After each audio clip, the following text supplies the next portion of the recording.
My name is Helene Servillon, and I'm the founding partner of JourneyOne Ventures. We are a early stage focused cannabis specialized fund, also starting to dip a little bit in psychedelics, but a bit outside of our thesis. And we're focused on the venture scale sectors of the market, which predominantly is tech-enabled services and companies with unique IP. My background actually prior to cannabis was working in enterprise tech. So I worked for a voice analytics API platform and built out the customer success team, focused on channel strategies for big telecoms like AWS and Twilio, and building out omni-channel communication strategies with big data. Very big buzzwords. And we'll go down the line. We have Amanda, Joe, and Annie. And please introduce yourselves. Hi, y'all. It's nice to be back in the South where I can use that. I'm Amanda Shifrin. I am one of the co-founders and chief growth officer of Pioneer Interests. We are one of the largest vertically integrated operators in Colorado and Illinois. Our mission is we grow plants, people, and community. From seed to sale, we operate every aspect of the value chain. Starting with cultivation, we have over 86,000 square feet of grow. We are the lowest cost producer, one of the lowest cost producers in Colorado. And we still command an average market rate over 55% due to our quality. We are the second largest wholesaler. For extraction, we do both hydrocarbon and solventless extraction. We are the fifth largest brand for concentrates in the state. And lastly, our retail brand, which is LOVA, which is over 8 stores in Colorado, and we're opening an additional 2. We have 6 stores in Illinois with the first opening in 8 weeks, which is really exciting. And LOVA really bridges the gap between the third wave and legacy. Awesome. Well, I'm Joe Khoury. I am a director of business systems for MariMed. MariMed is a publicly traded MSO, vertically integrated operator in a number of states with a portfolio of brands we distribute in those states as well as others.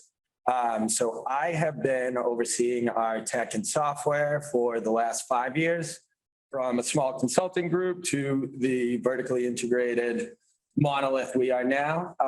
So I have seen the data challenges at every vertical, at every scale. I've had a unique perspective in being able to experience these challenges and develop solutions in line with them, as well as setting and executing data strategies within an enterprise org and some of the challenges that come with that. So we have a very tech and data focused business, and talk about some of the elements incorporating that into whatever vertical you want. My name is Annie Davis, and I'm the founder and CEO of Growing Impact.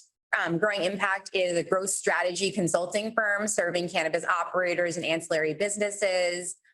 Started and founded in California in 2018. And really our mission is to accelerate growth for independent brands and independent retailers and operators by developing strategic partnerships across the cannabis ecosystem and supply chain.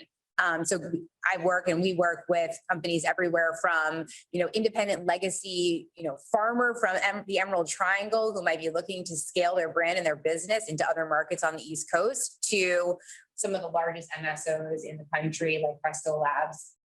So, and as well as ingredient suppliers and ancillary and tech. So I think kind of the lens that I can bring to this conversation is kind of around the capabilities and the challenges and opportunities with companies that don't necessarily have a huge technology organization within them, that don't necessarily have somebody like a Joseph on their team with his many years of technology experience, because it's so exciting that we have this amazing ecosystem of technology providers, but we also have to ensure that we have operators have the capabilities to leverage and utilize them. And my background is traditional CPG, marketing and business development, as well as working in the renewable energy industry, clean technology, and natural products.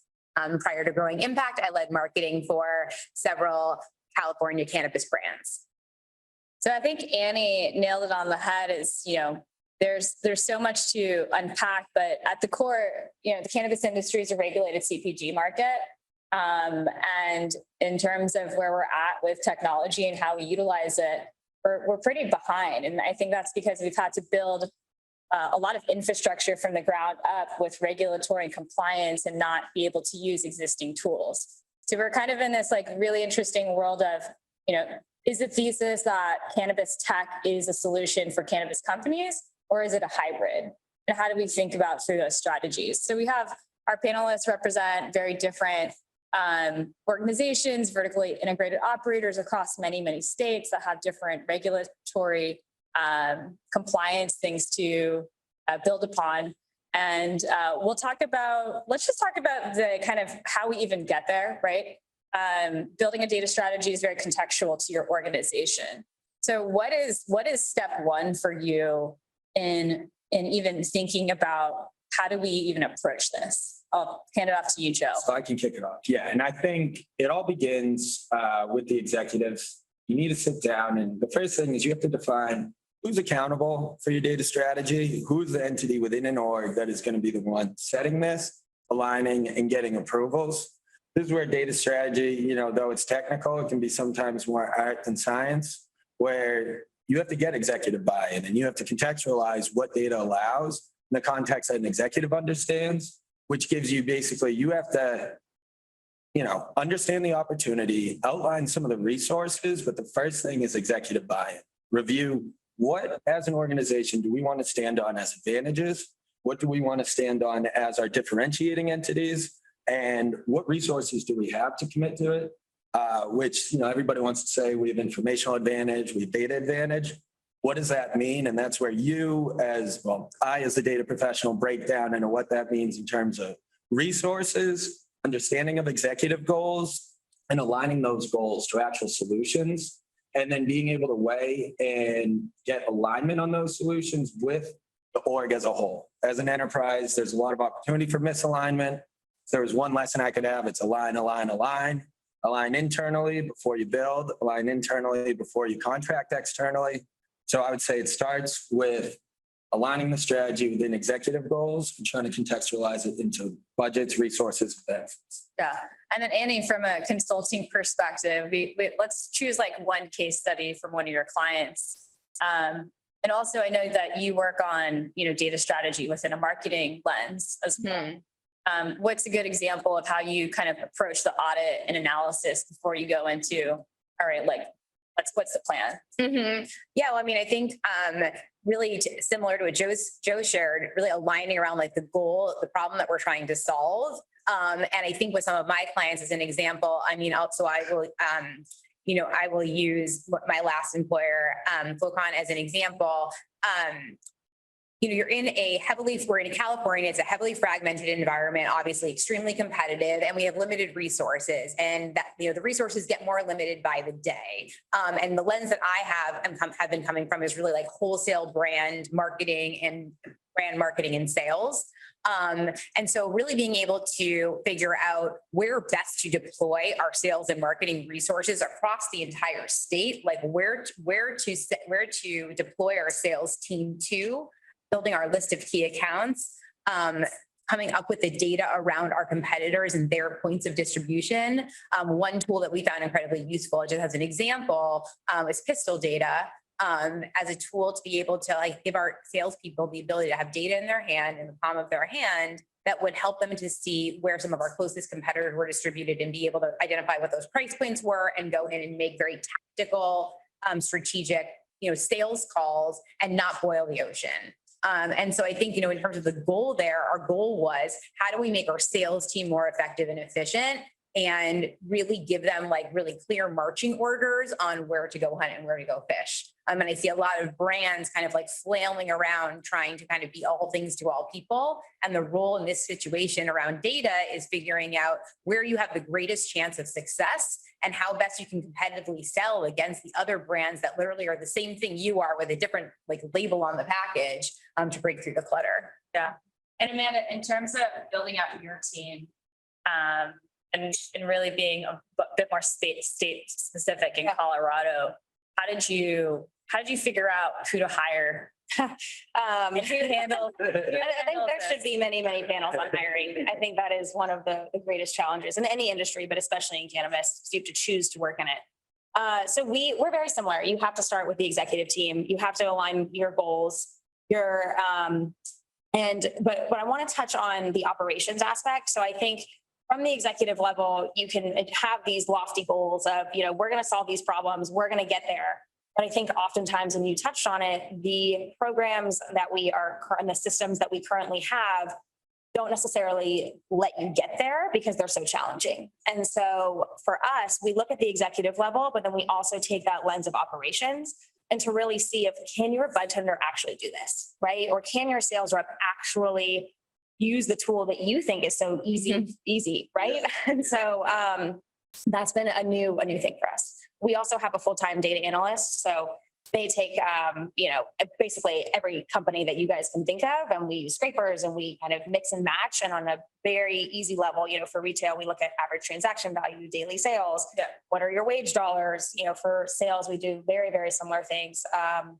We look at kind of the SKU level of ordering patterns and distribution. And in terms of how you guys structure your organizations, because every department interconnects with each other, where, how do you bring the teams together and kind of create that synergy amongst the architecture behind everything that's operating and the reason why we're doing things? For us, we do strategic planning twice a year. We bring full teams. We do OKRs, objectives, key results, and that's really where we highly track on a weekly basis. So we make everybody update every week where you are tracking to the company's goals. So I do think where you as either a data or technical professional come in is, setting a data strategy is much like setting a blueprint. You have contractors, building department, labor, you got a million things going on, and they're all various departments that have various needs, workflows, and things that need to happen for this house to be built. So you as the data professional are the one who takes those executive goals, understands, breaks them down into what it looks like per department, and you go with each department and be like, look, this is what we imagine as, here's where this data is going to be transformed. Here's the accountable entity. It's non-cannabis inventory manager, XYZ, but you get as specific as possible. And then you validate on the ground. You do a test. You say, is this as cumbersome as we thought? All right, we got to switch this. This is taking budtenders 2 minutes as opposed to 20 seconds. And you take executive goals, contextualize it into department goals, validate within the departments, bring the findings back to executives, and refine what is that blueprint. So that you can, construct what is a full house, not on shaky foundation, but with everybody doing their job and being able to understand how it relates to the other and the importance of what they're doing. And you guys work in a myriad of roles in retail. What problems in retail are you solving at your organizations right now? Walk us through the problem. How many hours you got? I mean, keep it a little. I don't even know where to begin. So, I think for us, everything starts with garbage in, garbage out on data, and especially inventory. I think inventory has been one of the biggest challenges for retail, especially because the state systems that you're required to use, there are bugs. They don't always integrate. They're open APIs. They don't know, and I hope that's the right technical term, not the technical person. They don't always work with the point of sales. And so you will have missing inventory that we call phantom. That happens quite frequently, and it is physically in your store. You see it, but then 2 hours later, it shows up in metric. And so for us, the biggest issue we've had recently is inventory management, making sure your costs are right, your receiving errors, distribution models within. We are in Colorado, it's different in every state. Our license is tied to our distribution center. And so that creates another multitude of problems where you have inventory that is claimed as distribution center, but it's also tied to your retail store. So from a transaction point of view, actually looking at, what is the best sell through, et cetera. So inventory, number one. And then the other biggest data, I'll let you go, but I'll stick with inventory. I'll let you go. All right. Mine's data governance. Often retailers, the people entering data and using these systems are hourly employees. They don't have the same understanding or buy-in for data integrity that salaried or more professional employees, which permeating data requirements within operations to retailers can be a big challenge. Garbage in, garbage out. That's one of the biggest issues. And when you have the undue pressures of in-store retail, the short-term needs often trump, structured data usage because you have a customer standing in front of you. So being able to account for exception cases that can occur in the data and give guidance for it, you can only give guidance to what you know. You don't know what you don't know. But being able to bridge that connection between the feedback loop on the ground of what's happening within the systems with what you're seeing in data anomalies at the enterprise level is definitely one of the biggest challenges, because similarly retail has a churn that's pretty big in cannabis. You're churning people pretty frequently. So being able to standardize and make those goals objective outside of a person and the role, and getting that ingrained into the training process, I'd say is one of the biggest ways to avoid some of these issues.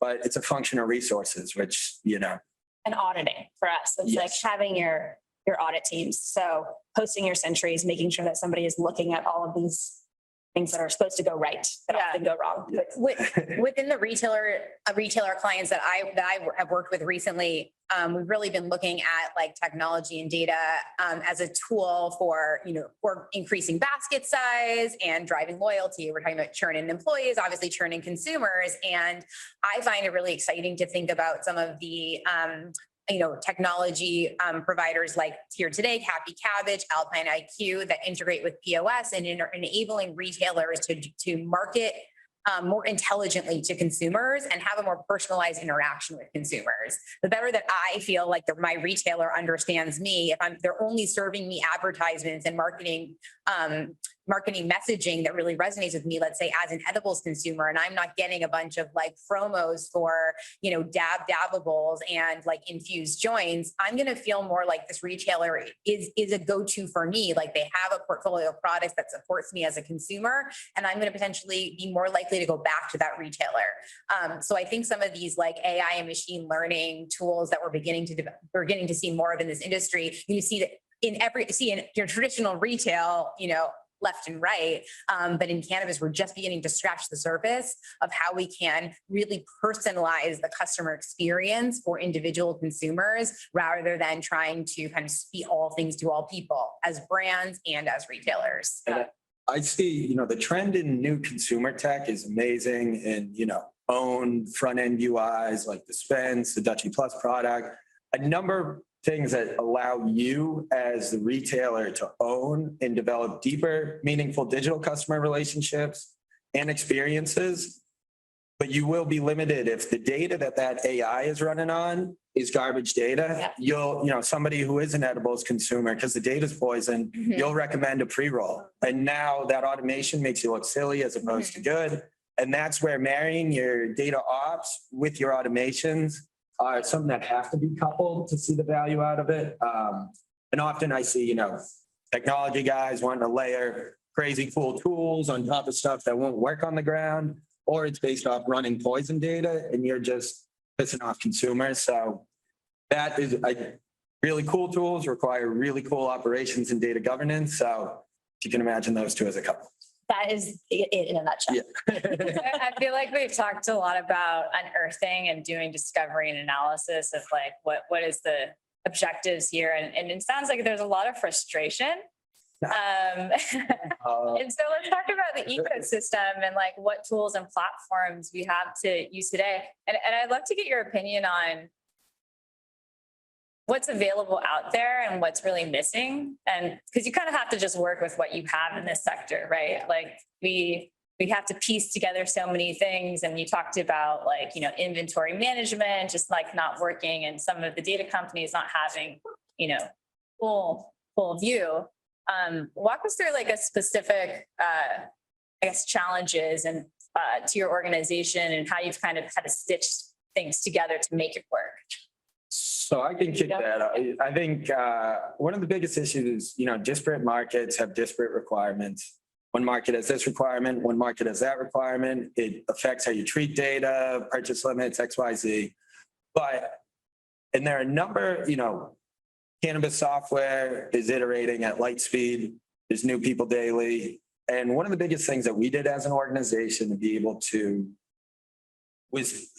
to adopt new technology with speed while maintaining an enterprise level structured data set is developing middleware, which is really your data warehouse. and this is probably more unique to enterprise businesses that have the resources to accomplish this, but you set your data warehouses where you're dumping and structuring all your vendor software data. So you're never beholden to the vendors, and some of the vendor frustrations around data, obviously how things work day to day, there's, new businesses, frustration, there's so much specifics, I won't get into it, but how you can become almost vendor agnostic, where you're owning your own modeling, which obviously requires well-defined needs, XYZ, because it comes across, is developing middleware where you're dumping vendor data so you as the operator can, extract, transform, and load this data, ETL, common pipeline name, which allows you to take total control. So almost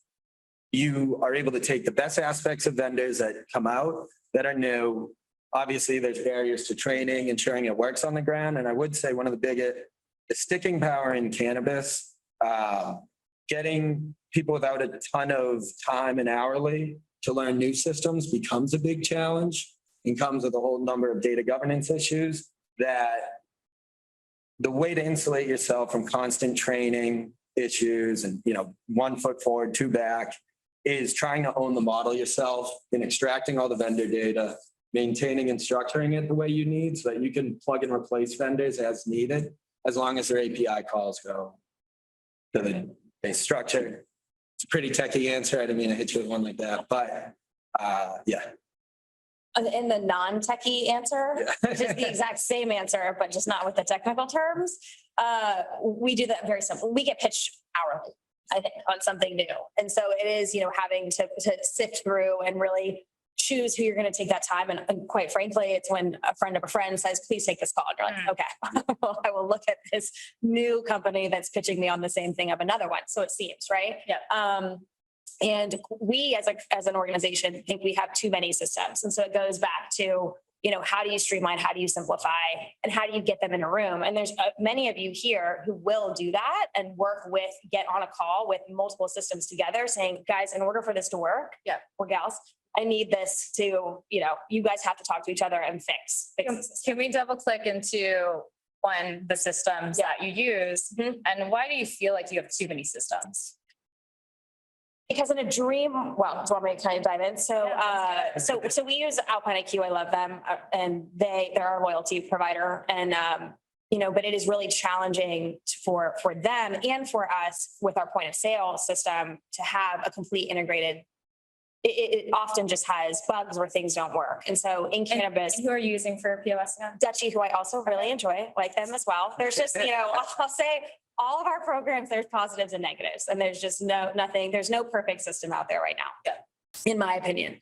They are all actively trying, but luckily Alpine and Dutchy will actively get on a call together to try to work it out. It just matters of how big are you? Honestly, we get that a lot of, hey, okay, like you're kind of low on the totem pole and you're like, okay, the only way for me to win right now in Colorado is the tourist customer is gone. More states are opening up. How am I getting the local customer every day coming into my shop? And that is loyalty, right? And so I have to have them integrate, but then you have Dutchy who's building their own loyalty program.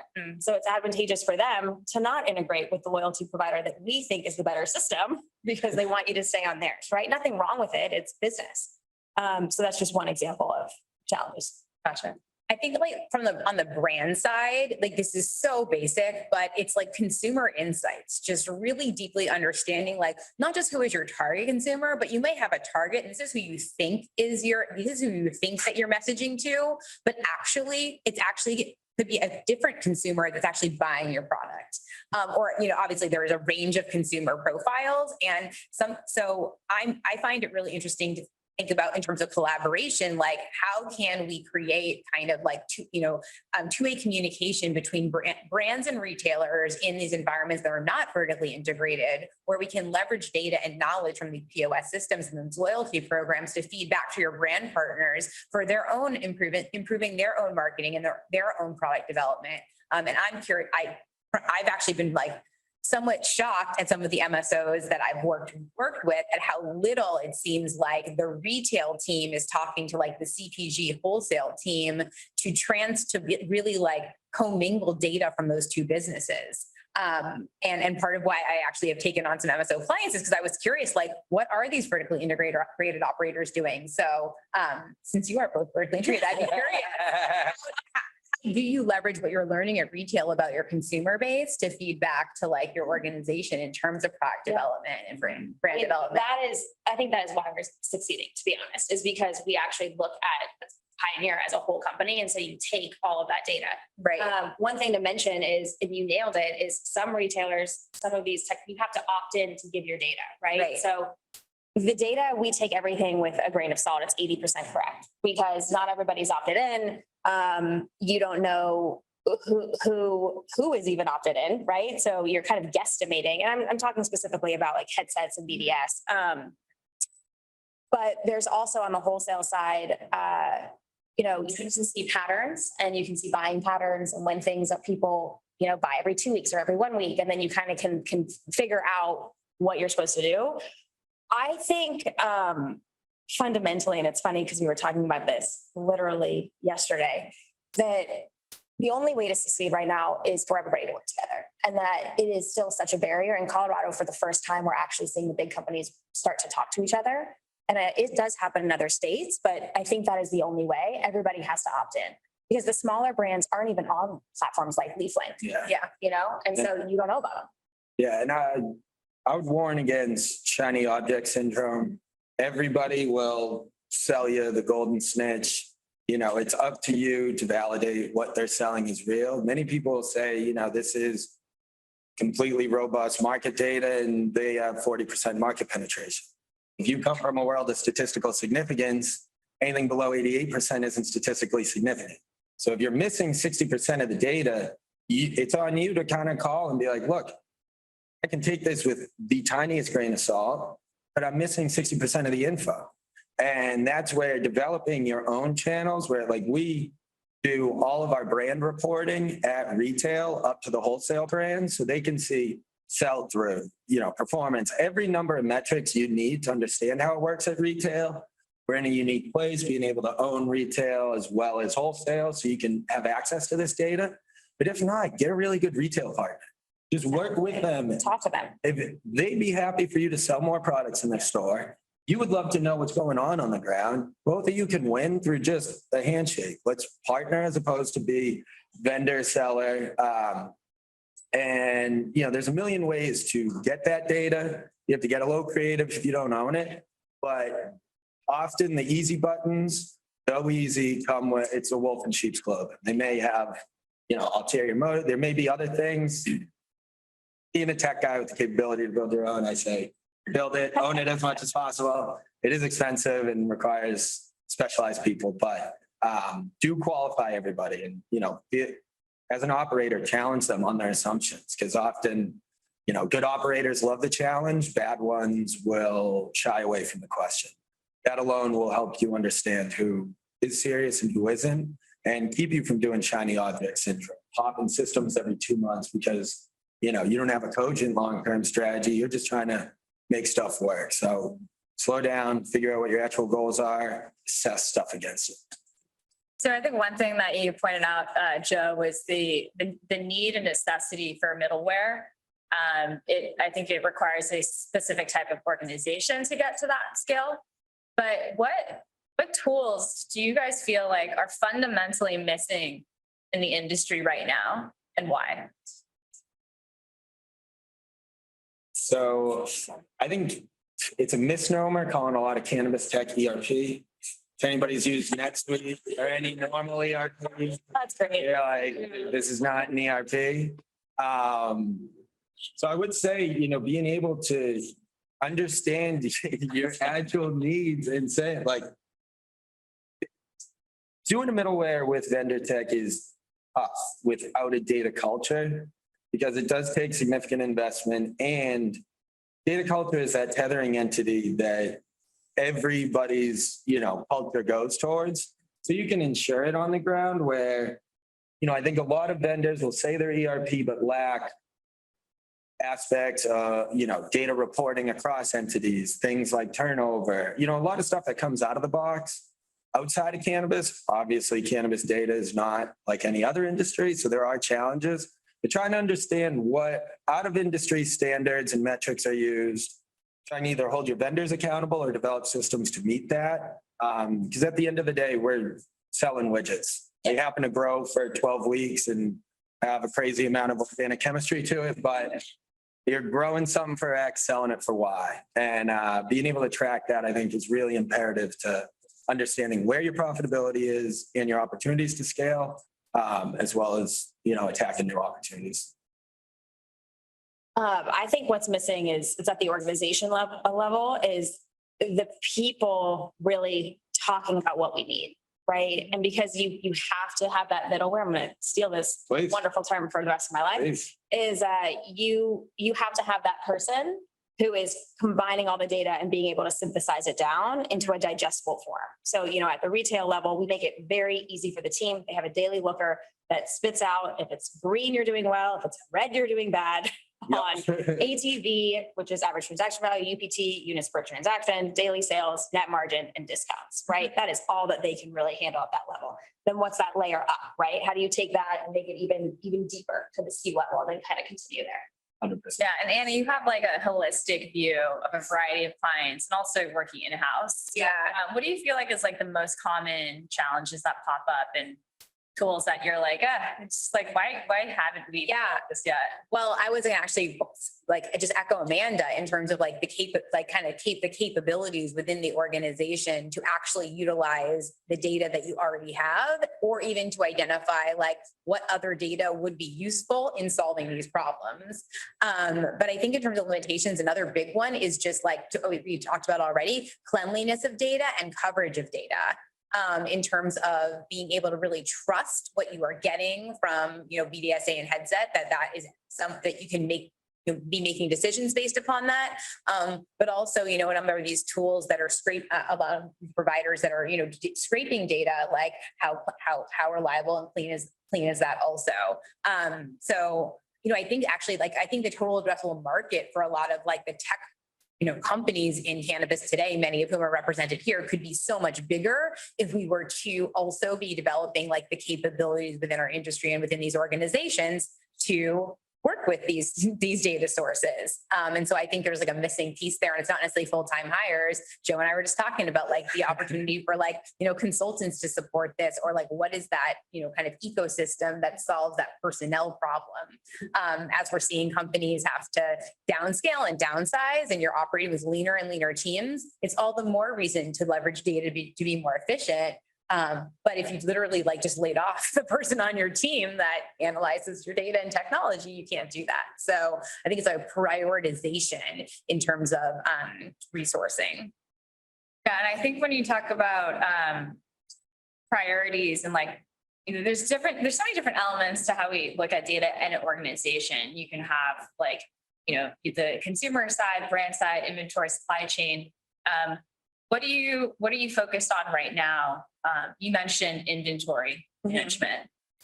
So we just brought on, and I think it goes back to personnel. That's really where we're focused on, because we're scaling, which is exciting, an exciting time to be for us.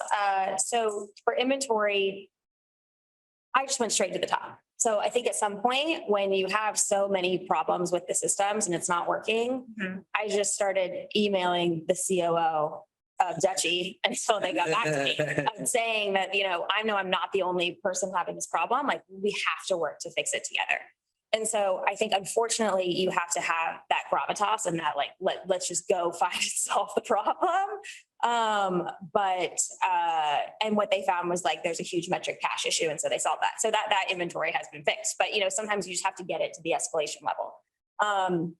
So inventory is, there are no UPC codes, doesn't exist. We need that. It's like, that is just an essential. So that is something that we're highly focused on is, sure, if we're just doing it within ourselves, if we can prep the system, we're talking to other, because we have both the wholesale and retail side, how can we do it together, right? Yeah. So like actually thinking about things that are in normal course because my background is CPG, so home decor and sold to Macy's and QVC and HSN. So I'm very used to that world and it works for a reason. So Yeah. how are we bringing that into cannabis? And are you adamant and optimistic that we'll get there? Yes, absolutely. There's no question in my mind. There's too many smart people. There's too many people that want to be in this industry. It's all of us right here. Why are we here? Exactly. It'll happen. So I do, I think we're at a scale where we really have initiatives per business unit and then defined within the business unit, which is a little more esoteric. But I do think, defining them, you have to define the priority per vertical. Whatever you define as your business verticals, you have a delivery vertical, you have a retail vertical, and then given the scale of your team, you can resource various initiatives, but I would say defining them on the annual basis per department is your best way to identify what the needs are. Because, Henry Ford said, you ask somebody what they needed, they'd say a faster horse, not a car. So that's where your understanding of what's capable and filtering of what the needs are allows you to make recommendations and solutions that can satisfy them. But finding the needs with the stakeholder will really drive you to deliver the most meaningful solutions and interpret what those needs are. Any comments there? No, I think I would like echo those same sentiments. And, really, I think one area that we haven't really touched upon at all yet in this conversation is pricing. And I think that, we're seeing such a race to the bottom and like so much heavy discounting by brands and by retailers that we all kind of agree is not necessarily healthy for the industry to have this race to the bottom and like constantly be reducing our margins. And so I think being able to really leverage data to be making like the smartest decisions possible around where to price, how to price, and for how long, so that you aren't giving away more than you need to be in order to like maintain market share or win market share. And that again speaks to the need for personnel who can analyze that pricing data, because I think a lot of brands just feel such pressure, at least in like, the California market, just like from the nature of the dynamic of the market and the power of the retailers. There isn't a lot of ability to push back. And if you have the ability to make like the case around your pricing strategy that was based upon data, you may be in a more a stronger like negotiating position. So I have a selfish question. You as operators are living and breathing in these problems and, hacking together tools and platforms to solve your contextual problems at your organization. What advice would you give to investors in terms of like, this is what you need to put money into because it is such grand of a problem. And I see it at scale, I see it in my organization. When it comes to like technology companies that, if I were to give you $500,000, Amanda, and I was like, you're super smart. Like, Go deploy this for me. you'll be my venture partner. Where would you put that bet? Okay, I would divide it in half because I would diversify. Okay. So I would put it into loyalty right now, big time. Because I think that is loyalty data and that compounding with, I would put it into figuring out trends and out of stocks, because inventory you can fix kind of on your own and build that. I would focus heavily on who is solving that problem for customer trends, out of stocks in your store. And then I would focus on your loyalty customers and how you can keep them. I would distribute evenly. We'll talk more offline. Yeah. And my problems are a little more unique being in just the data world. I would put it all in data governance, creating tools to bring feedback loops to your data health.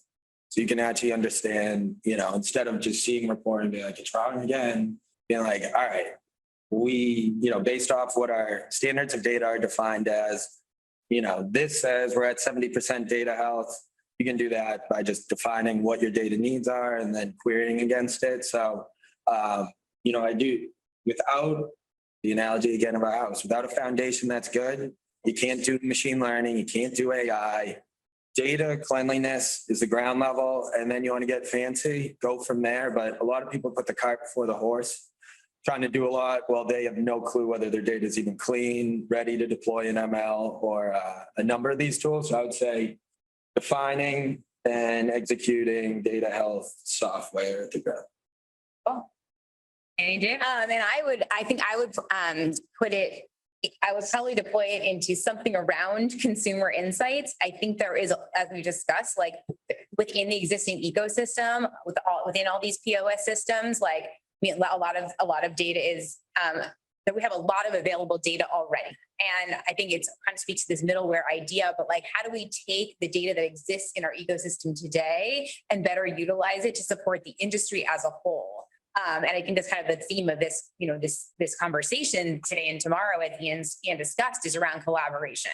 And this industry, just given the headwind, everything, like we need to be collaborating now more than ever. And I think looking at the ways that we can kind of leverage kind of what we already know from our existing data sources, but to create some kind of feedback funnel from the product development and brand development standpoint would yield fewer Me Too brands and more brands and businesses that focus on true consumer needs that are not being met today.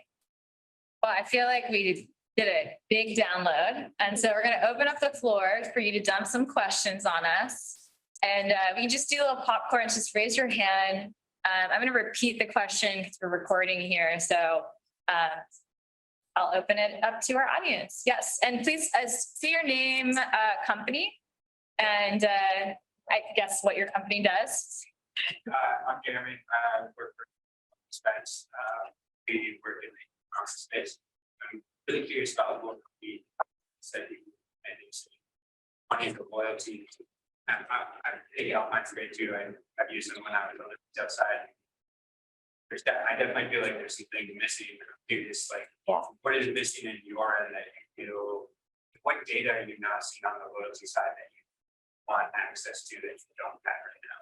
So Jeremy from Dispense asked a question towards Amanda around what loyalty are you missing from your perspective? Yeah, great question. So when we, dove into looking for a loyalty provider, I actually was looking for something similar to Seven Rooms. I don't know if you guys are familiar with it, which is more of a restaurant hospitality focus, because for us, we believe that retail should be a hospitality environment. You're choosing to come to us when, especially in Colorado, there's 700 right next door, right? So why are you picking us?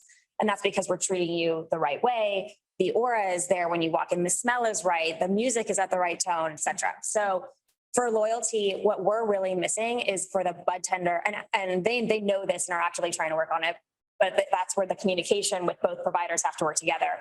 The bud tender does not have insights. That's actually the biggest problem, is to run an effective retail business. I want my team, when you come in, to say, "Hi, Jeremy, welcome back to LOVA. I see last week that you purchased Golden Goat. Would you like to try that strain or try something similar?" That is my hope and goal.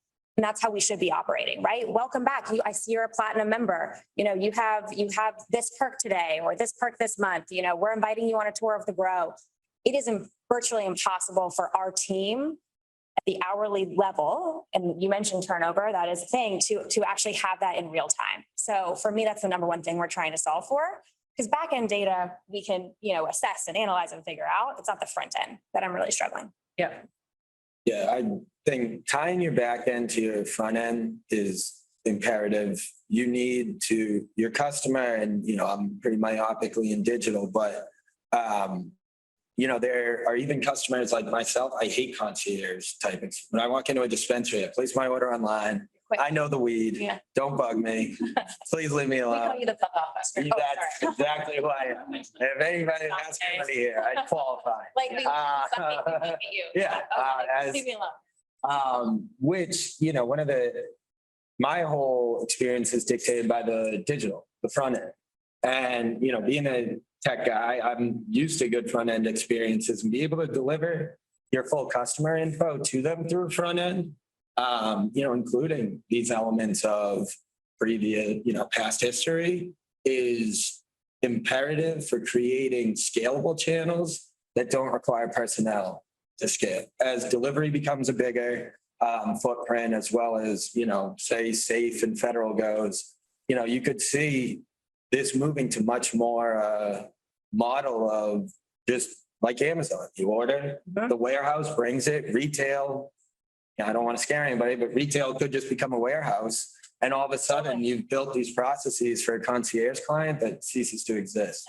So being able to accommodate for both customers and have a sense where your market's going, like, I know California is very delivery heavy. Massachusetts is having a hard time getting delivery going.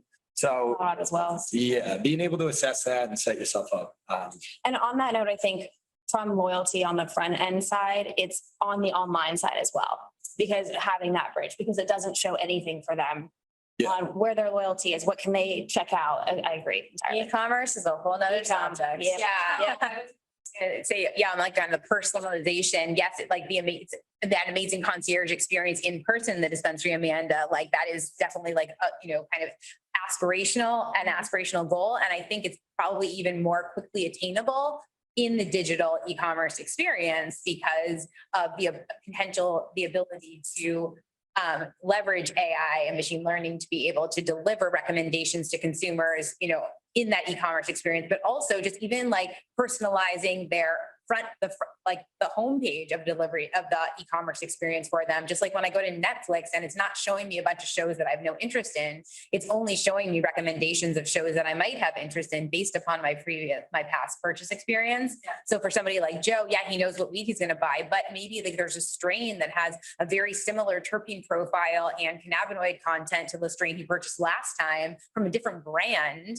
If you were able to serve him that strain when he's going into that digital shopping experience, he might actually like entertain purchasing a different brand this time because it has a similar profile. So I think there's a lot of ways that we're like, there's so much upside opportunity in that personalization that will drive loyalty. I feel like that surprise and delight is like the home run experience you want to have with a customer like Joe.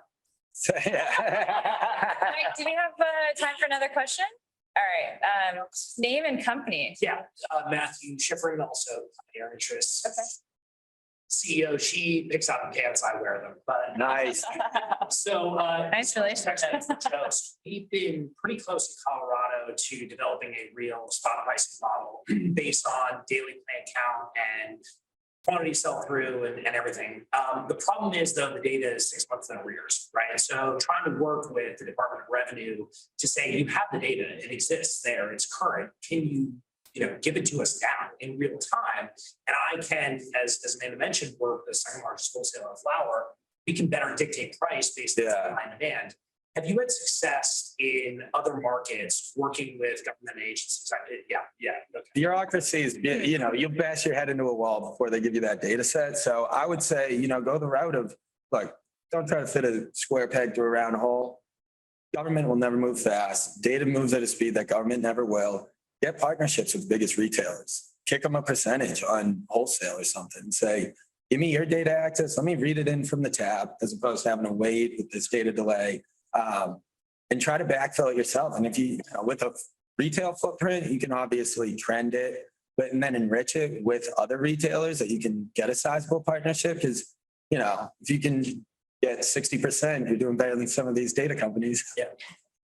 Well, thank you guys so much for attending this panel. We just kicked it off. So there's a lot of learning to do today. We will all be here. Yeah. So if you have any questions, once again, just wanted to thank the Delta Emerald team for hosting all of this. I hope we set a good precedent for what the next 2 days are going to look like.